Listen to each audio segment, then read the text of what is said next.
Резолюция участников совместного митинга в странах Европейского Союза.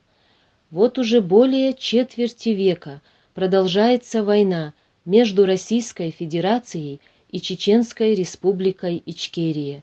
Переходя из одной фазы в другую, уничтожаются веками сохранившиеся устои и обычаи чеченского народа, подвергаются риску ориентиры будущего и наносится непоправимый урон взаимоотношениям между народами России и Чеченской Республики Ичкерия.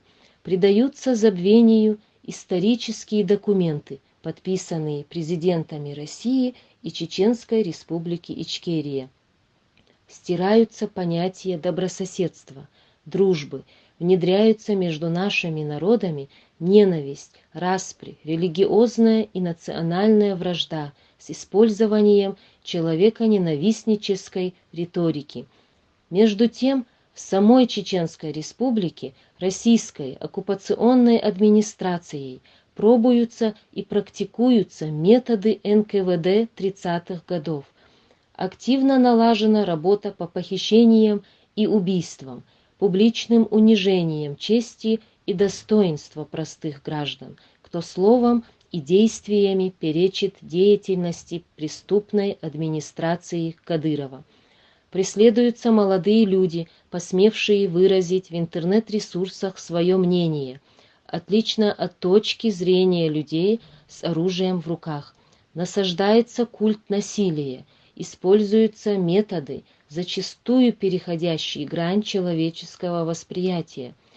Так, в отношении Типсуркаева применили особую садистскую форму насилия – посадки на бутылку, поддержанную так называемым муфтием российской администрации.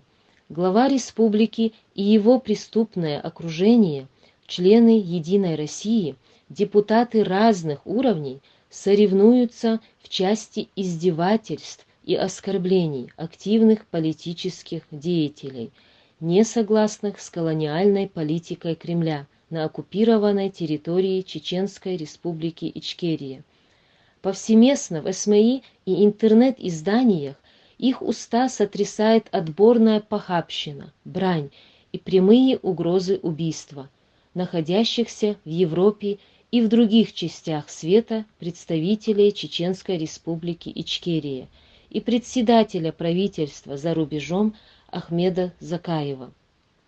Неоднократно, безосновательно похищались все родственники Закаева, после чего их заставляли клеветать и оскорблять, угрожая убийством своего родственника, записывая все это на видео и демонстрируя по телевидению. 23 сентября 2021 года в очередной раз в одночасье неизвестные в форме похитили всех родственников Ахмеда Закаева и повезли в пыточный лагерь, называемый ППС имени Кадырова. 26 сентября они вновь подверглись унизительной процедуре. На этот раз их вывезли в другую пыточную базу, где сверили данные, отметили место работы, проверили телефоны и после многочасовых издевательств отпустили. 27 сентября, после обращения соратника Закаева на YouTube-канале с призывом прекратить преступную практику похищений, преследований и давления на родственников противников Кадырова, Кремля и сторонников независимости, аналогичному беззаконию подверглись родственники Алим-паши Салтыханова. В связи с продолжающимися незаконными преследованиями людей за инакомыслие мы, участники митингов, собрались перед российскими посольствами в странах Европейского Союза, чтобы выразить протест против совершаемых Россией и российской администрацией произвола, убийств, террора и насилия в отношении граждан Чеченской Республики, как на территории Родины, так и за ее пределами.